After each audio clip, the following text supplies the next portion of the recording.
Har Har Mahadev everyone, Namaste, and wish you all a very happy Holi. Wanted to tell you a few things about Holi and a few precautions and a few remedies that you should be doing.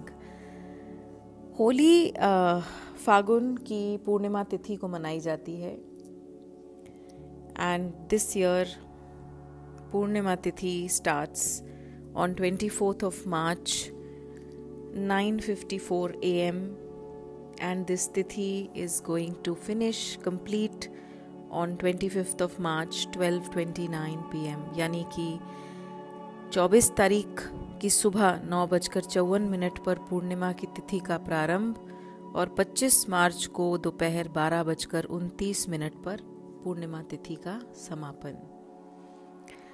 Holi 2 दिन मनाई जाती है। एक दिन होलिका दहन होता है और दूसरे दिन होली खेली जाती है।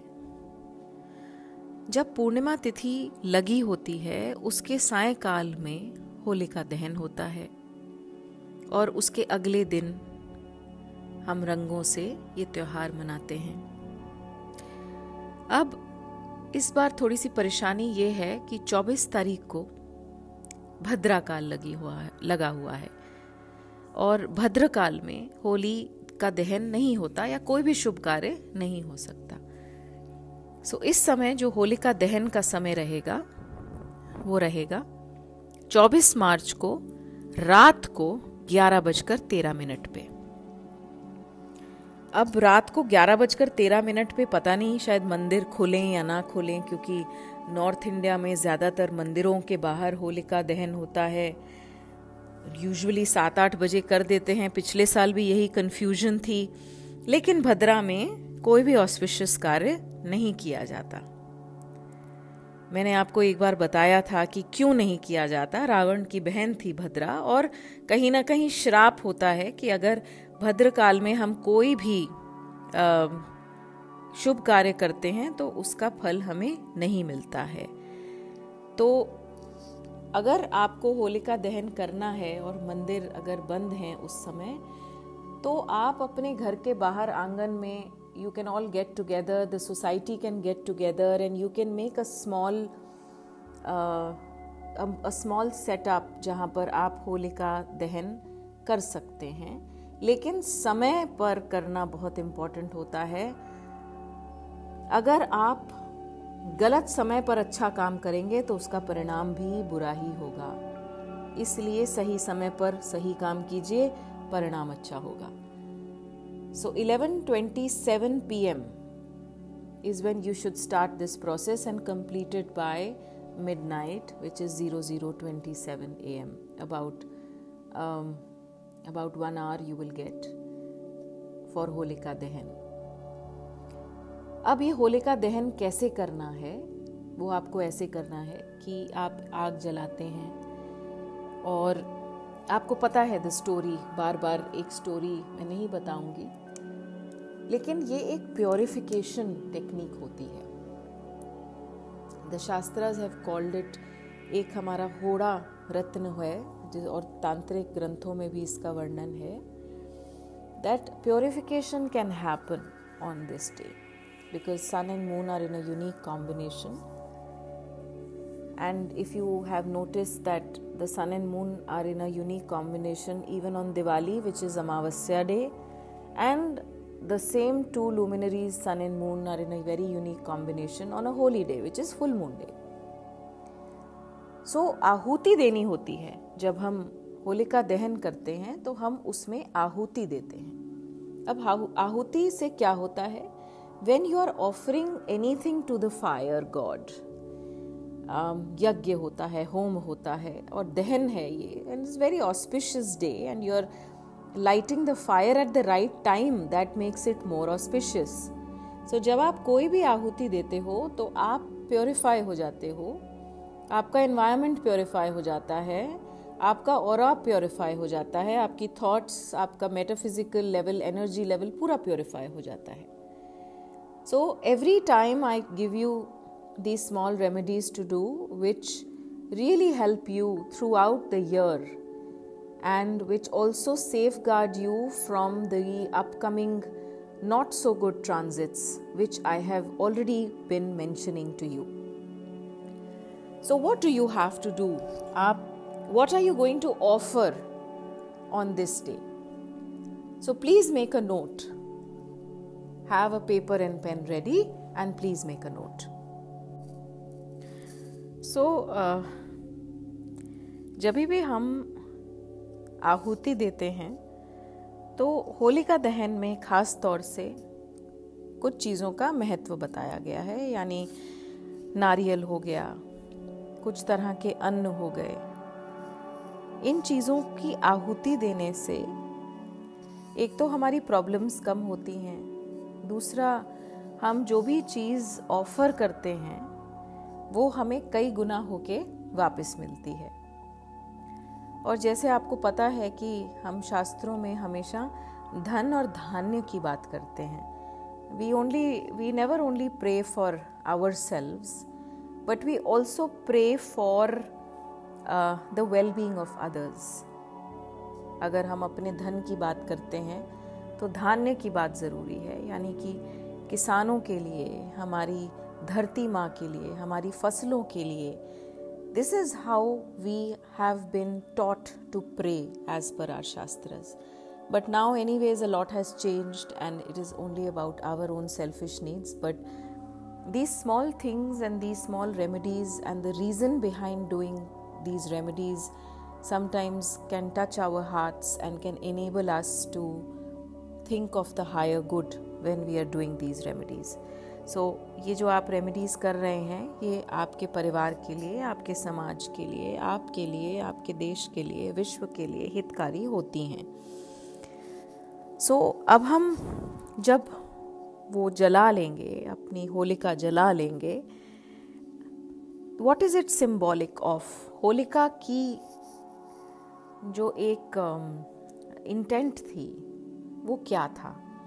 यानी कि जब आप होलिका जलाते हैं तो आप अपनी और अपने वातावरण की उस इंटेंशन को भस्म कर रहे हैं, विच इज जो उनके मन में कपट, ग्रीड, हंगर, चीट, आप उसका दहन कर रहे हैं। That is the symbol. जो आप ऑफर करेंगे उसके बाद आप 7 परिक्रमा जरूर लेंगे इसके आसपास और प्रणाम करेंगे हर परिक्रमा के बाद। So every time you do a circle, you do pranam from where you started. The things that we have to offer this time will be the following.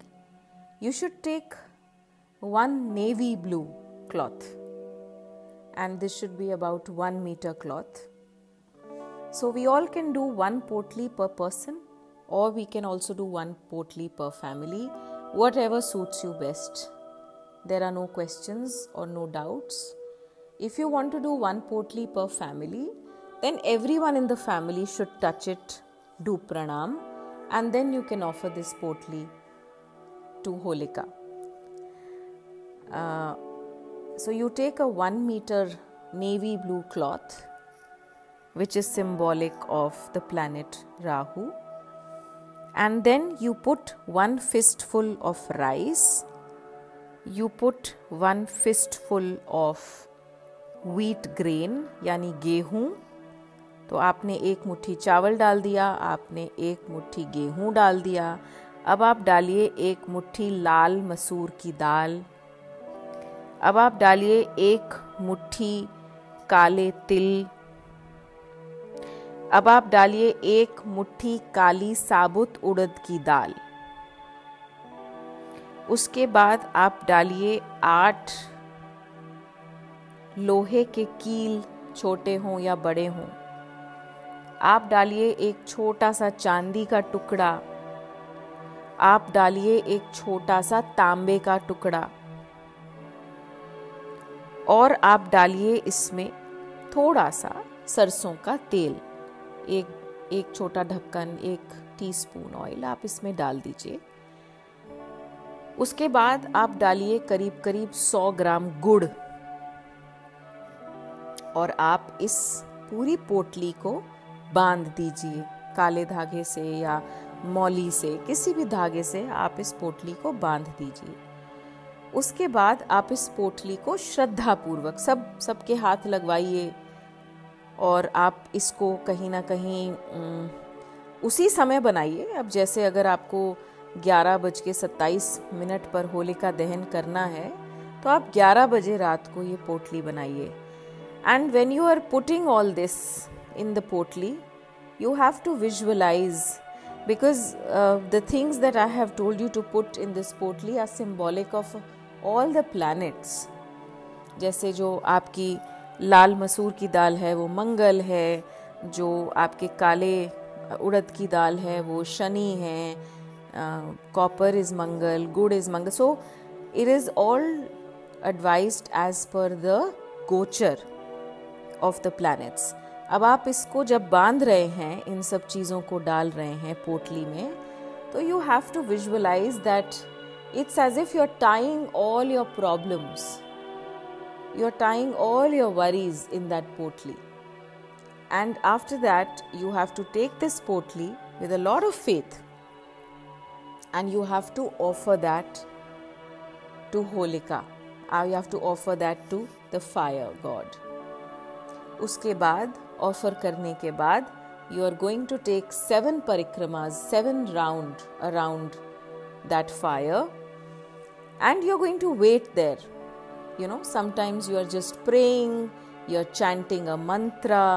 Sometimes you're just standing there meditating and feeling that heat and almost visualizing that, you know, this fire is purifying you, this fire is cleansing you. That should be your thought. और उसके बाद एक आपको magical चीज़ करनी है जो मैं हर साल बोलती हूँ. उसके बाद आपको वहाँ से एक जली हुई लकड़ी, जो थोड़ा सा राख बनने वाली है, एक जली हुई लकड़ी अपने घर लेकर आनी है और इस जली हुई लकड़ी की धूनी आपको पूरे घर में देनी है. एंड उसके बाद आपको ये जली हुई लकड़ी पर जो राख है उसको आप कलेक्ट करके रख लीजिए और ये राख आपके लिए बहुत ही पवित्र भस्म बन जाएगी. आप जब भी घर से बाहर जा रहे हैं तो इसको अपनी छाती पर, अपने गले पर लगाइए. आपको रात को डर लगता है, इसको लगाकर सो जाइए. बच्चों को डर लग रहा है, बच्चों को माथे पर, गले पर, नाभि पर लगा दीजिए. ये आपके लिए बन गई बहुत बहुत पावरफुल भस्म, विभूति. और जो आपकी लकड़ी है, आप उसको अपने किसी पौधे में, किसी गमले में आप रख दीजिए. Don't throw it, just keep it. This is something, and this is a purification technique, and people who have been doing it for a few years, they know the power of this. But the only problem this time is that because भद्रा लगी हुई है तो थोड़ा सा time आप लोगों के लिए चैलेंजिंग हो सकता है, which is 11:27 PM to about 00:27 AM. But still, I think any process that you do, and that timing is so perfect where the sun and moon are in a certain alignment. So this is something which you have to do. Now coming to the main day, which is the 25th of March, which is Khelne Wali Holi. Now moon is going to be with Rahu in the sign of Virgo. And in my last podcast, I told you that ये ग्रहण है. हालांकि ये ग्रहण भारत में दिखाई नहीं दे रहा है और दिन का समय रहेगा भारत में, तो इसीलिए सूतक काल मान्य नहीं रहेगा. But still, because this is a heavy eclipse and it almost starts around 10 AM and finishes by 3:30 PM. My advice to all of you is that please follow the eclipse processes. Because Saturn and Mars combination has happened and you have seen that in the past 2-3 days only what all has been happening, leaders getting arrested, etc., etc. So much has been happening. I don't want any of you to take any chance. Please discourage your children to go out and play Holi. Ideally, an eclipse time is not good to do any auspicious activity. Okay, I know it is tough because this is the peak time when you all play Holi, but I would rather say that spend this time indoors, don't consume any food, pray, because this time it's a holiday, so no bahana. You all can sit and pray and chant and do your work and do your calls, but avoid playing because no auspicious activity ideally should be done during the eclipse time.